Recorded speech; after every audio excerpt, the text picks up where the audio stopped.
and welcome to Teens Today. I'm Samantha Cook. Coming up on today's show, we'll talk with Glendale's original Candyman, Joe Soretta. Also, we'll chat with Cactus High School dance team who just got back from New York. And it may look real, but it's not. We'll show you how Mountain Ridge students helped Glendale Fire Department with a disaster drill. Stay tuned, Teens Today starts right now.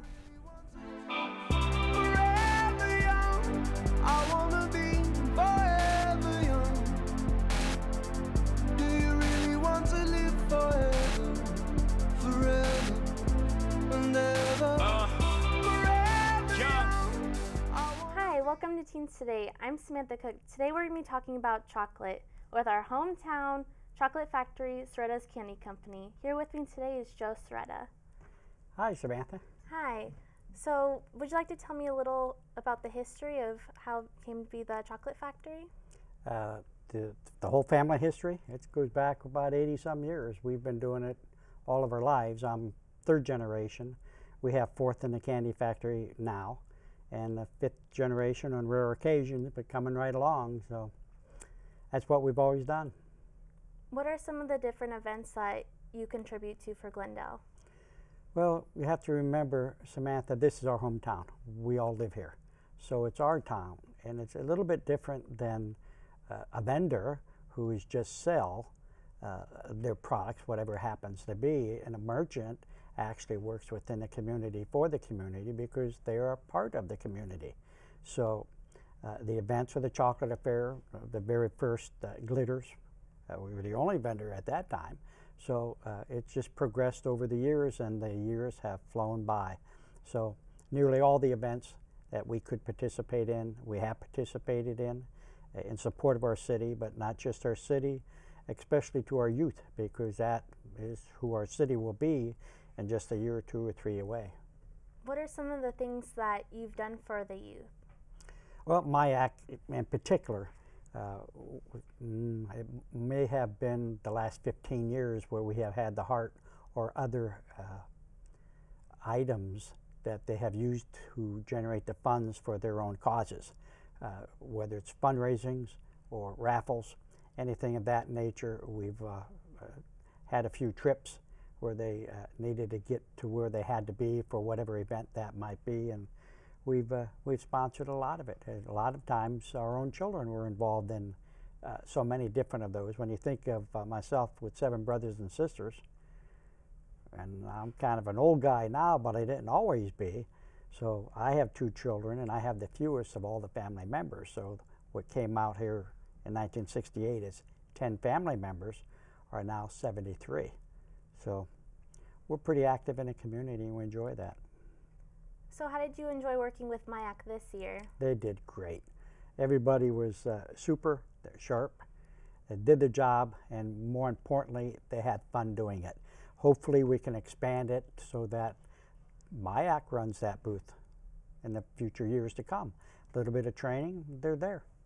And the funds are generated for them, and that's what we did this year. Instead of use outside resources, we used the MIAC kids so that they could work for themselves and see firsthand you can have fun, and you can work, and you can do things for each other and the city and make a living too. Now, what was the job of the MIAC members this year? Everything.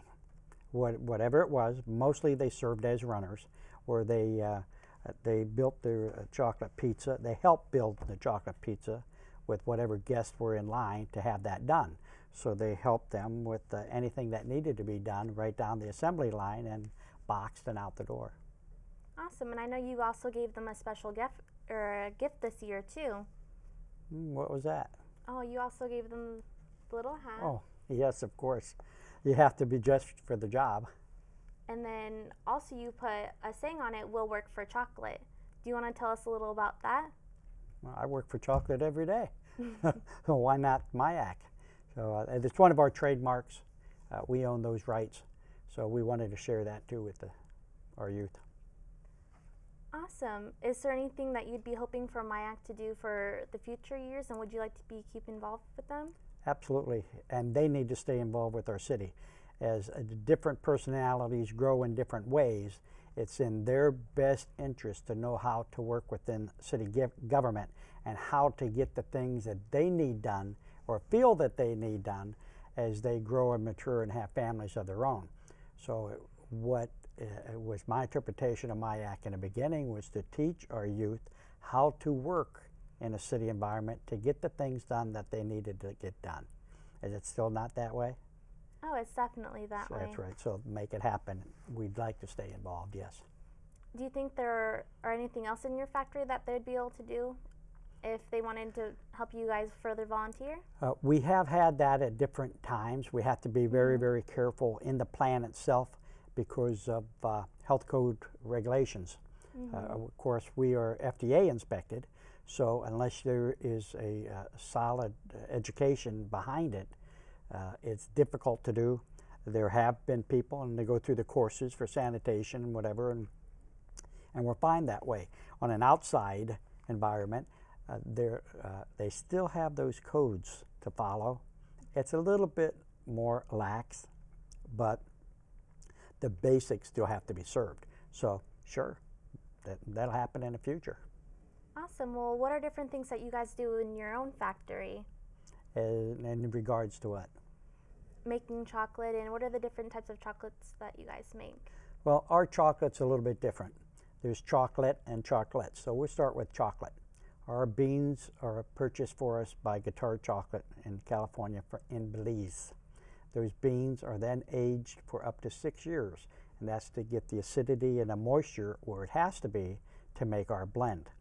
They're then imported, they're roasted, then they're smashed and separated between cocoa powder and cocoa butter. Chocolate is the blending of the cocoa powder and cocoa butter with cream and sugar and conched.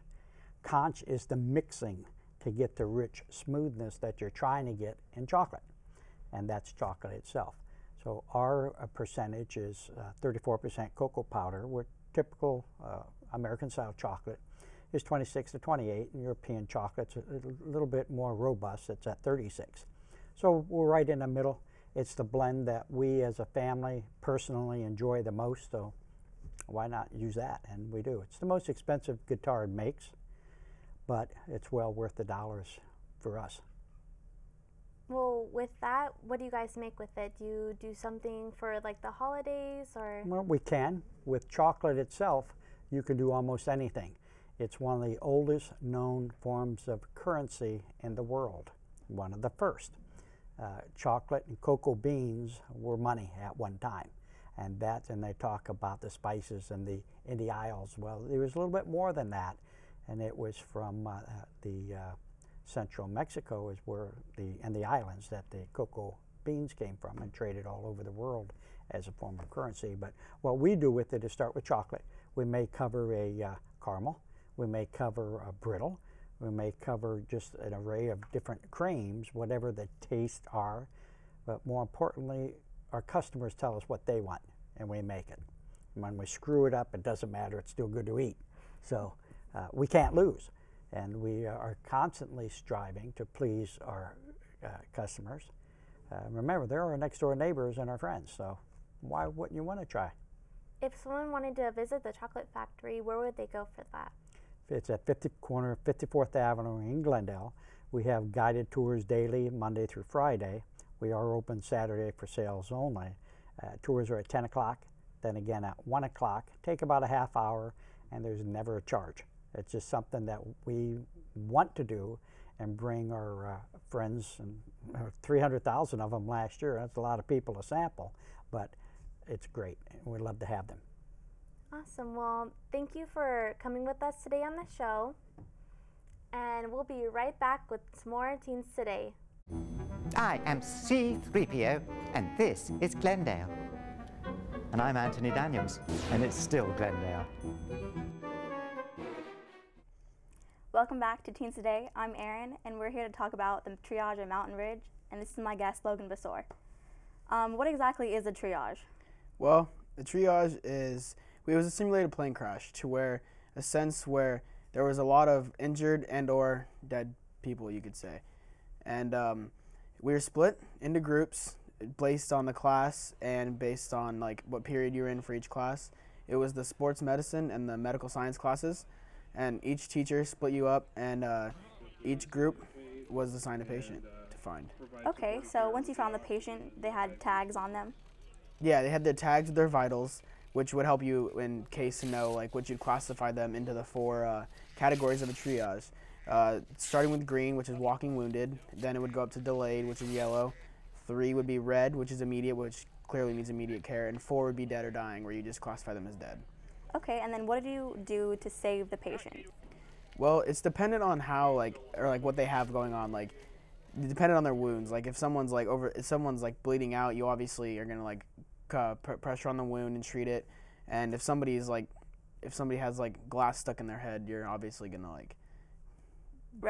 classify them as dead or dying. How did you train and prepare for the triage? Our teachers did labs and or activities in class to teach us and practice before we did it. Like the sports medicine class that I was in learned how to backboard, we learned how to splint, we also learned how to treat wounds and treat burns, and etc. What did your patient have? My patient had a burn on his right arm, a laceration on his forehead, and he had a neck injury. Okay, and so you backboarded them? Yeah, we backboarded him, put neck support on his we treated his laceration and moved him off and put him into immediate care. What was your favorite part about the triage? My favorite part overall would be this experience in general, because eventually I want to move into the medical field, and it's great for those people that eventually want to move on because it's practice and it's like an experience to see what it'll be like.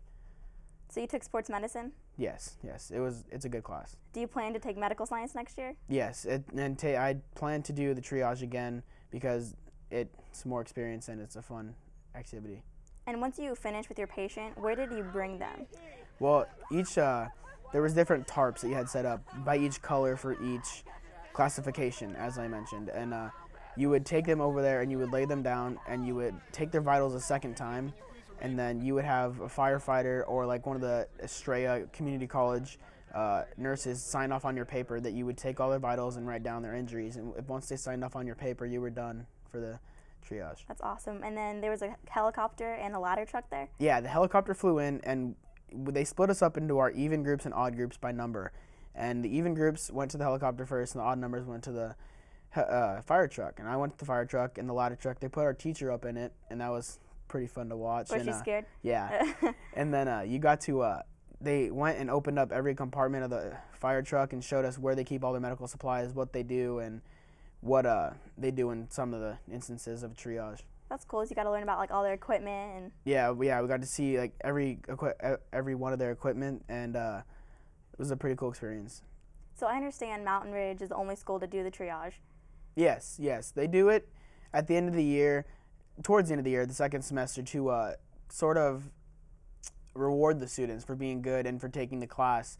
And it is only those 2 classes that do it, and it's kind of a reward, and it also gives the students a great experience. For training so hard and learning all the stuff. Yeah, finally. Yeah, you get to test it out and make sure you know how to do it. Very nice. Well, thank you so much for joining me today. Thank you for letting me come. Of course. Now, stay tuned for more Teens Today.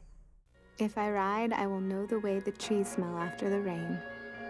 I will grow a heart so strong that hospitals will take Tuesdays off. If I ride, road rage will turn into laughter, and oil tankers will haul chocolate milk. And I won't be a boy or a girl. I will just be a rider.